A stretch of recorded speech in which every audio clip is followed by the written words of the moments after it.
ஜனவரி 26வது தேதி. வரலாற்று நிகழ்வுகள் 3-10-6-75 கரட், அதாவது 0.621350 கிலோகிராம் எடையுள்ள கலினன் என்ற உலகின் மிகப்பெரிய வைரம் தென்னாப்பிரிக்கா, பிரிட்டோரியாவில் கண்டுபிடிக்கப்பட்டது 1905. ஜான் லோகி பைர்டு முதலாவது தொலைக்காட்சி பெட்டியை காட்சிப்படுத்தினார் 1926. ஜனவரி 26வது தேதி. வரலாற்று நிகழ்வுகள் 3-10-6-75 கரட், அதாவது 0.621350 கிலோகிராம் எடையுள்ள கலினன் என்ற உலகின் மிகப்பெரிய வைரம் தென்னாப்பிரிக்கா, பிரிட்டோரியாவில் கண்டுபிடிக்கப்பட்டது 1905. ஜான் லோகி பைர்டு முதலாவது தொலைக்காட்சி பெட்டியை காட்சிப்படுத்தினார் 1926.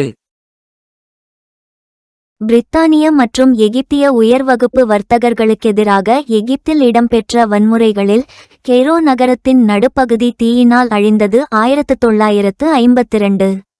வேன்சர் 3 விண்கலம் சந்திரனை ஆராய்வதற்காக விண்ணுக்கு ஏவப்பட்டது.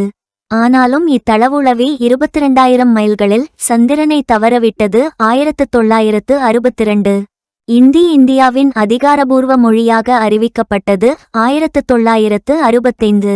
உருசியாவின் அணுவாயுத ஏவுகணைகள் அமெரிக்க நகரங்களை நோக்கி செலுத்தப்படமாட்டா என அரசுத் தலைவர் போரிஸ் எல்சின் அறிவித்தார் 1992. குஜராத்தில் இடம்பெற்ற 7.7 அளவு நிலநடுக்கத்தில் 20,000 பேர் வரையில் உயிரிழந்தனர். 2001. எசுப்பானியாவில் வான்படை விமானம் ஒன்று வீழ்ந்ததில் 11 பேர் உயிரிழந்தனர், 21 பேர் காயமடைந்தனர். 2015. ஜான் வெயின் விமான நிலையத்திலிருந்து காமரில்லோ விமான நிலையத்திற்கு பறந்த சிகோர்ஸ்கி எஸ்-76B லாஸ் ஏஞ்சல்ஸுக்கு மேற்கே 30 மைல் தொலைவில் உள்ள கலாபாசாஸில் விபத்துக்குள்ளானது. 2020. டெல்லிக்கு அருகில் உள்ள செங்கோட்டையை எதிர்ப்பாளர்கள் மற்றும் விவசாயிகள் முற்றுகையிட்டு காவல்துறையினருடன் மோதினர். ஒரு எதிர்ப்பாளர் கொல்லப்பட்டார் மற்றும் 80க்கும் மேற்பட்ட போலீஸ் அதிகாரிகள் காயமடைந்தனர். 2021.